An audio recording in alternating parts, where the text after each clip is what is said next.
Assalamualaikum warahmatullahi wabarakatuh.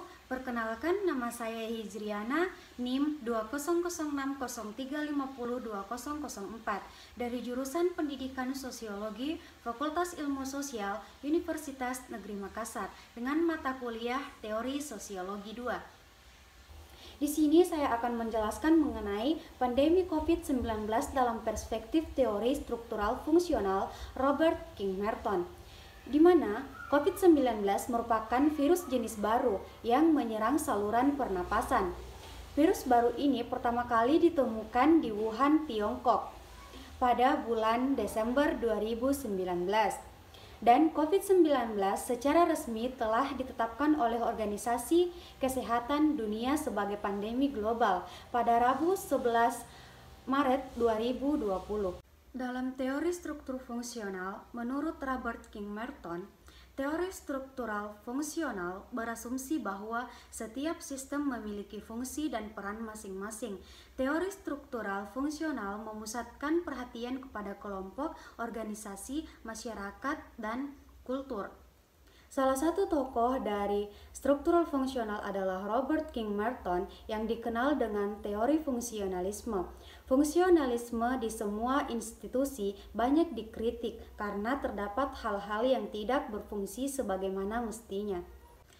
Pada teori fungsionalisme, Robert King Merton berfokus pada fungsionalis struktural harus diarahkan kepada fungsi-fungsi sosial ketimbang pada motif individu. Menurut Merton, fungsi didefinisikan sebagai konsekuensi-konsekuensi yang disadari dan yang menciptakan adaptasi baru atau penyesuaian suatu sistem. Robert King Merton membagi fungsi menjadi dua.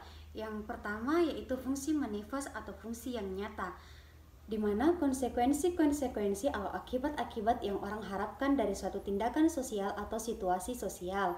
Dan yang kedua yaitu fungsi tersembunyi atau fungsi laten, di mana konsekuensi-konsekuensi atau akibat yang tidak diharapkan ataupun yang tidak dimaksudkan. Untuk menganalisis fenomena pandemi COVID-19 dengan perspektif teori fungsionalisme dari Robert King Merton, dapat diambil contoh dari beberapa kebijakan yang telah ditetapkan oleh pemerintah Indonesia untuk mengatasi pandemi COVID-19. Kita dapat mengambil contoh tentang pembatasan sosial berskala besar. Dalam fungsi manifest, pembatasan sosial berskala besar atau PSBB, kebijakan ini juga berdampak pada lingkungan di mana polusi udara berkurang drastis karena berkurangnya aktivitas dan berkurangnya jumlah volume kendaraan. Pandemi ini dapat meminimalisir krisis lingkungan karena jutaan penduduk di bumi ini dipaksa diam di rumah. Karena seperti yang diketahui bahwa krisis lingkungan terjadi karena aktivitas manusia sehari-hari yang berdampak pada kerusakan lingkungan, maka alam bisa sedikit bernafas lega dari segala kerusakan dan perubahan iklim yang terjadi. Dan fungsi manifest PSBB adalah untuk mencegah penyebaran COVID-19 dengan cara membatasi aktivitas orang-orang dalam suatu kegiatan yang menimbulkan suatu kerumunan atau yang melibatkan orang banyak.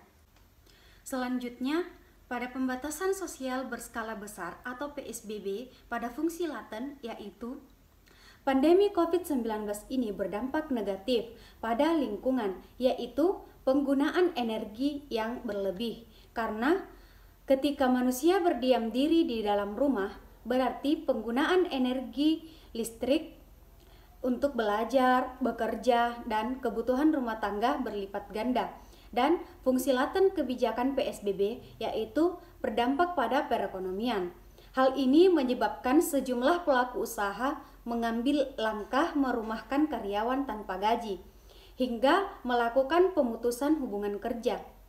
Dan masyarakat di sektor informal akan kehilangan penghasilan serta kebutuhan pangan akan terganggu, sehingga menyebabkan tingginya tingkat pengangguran.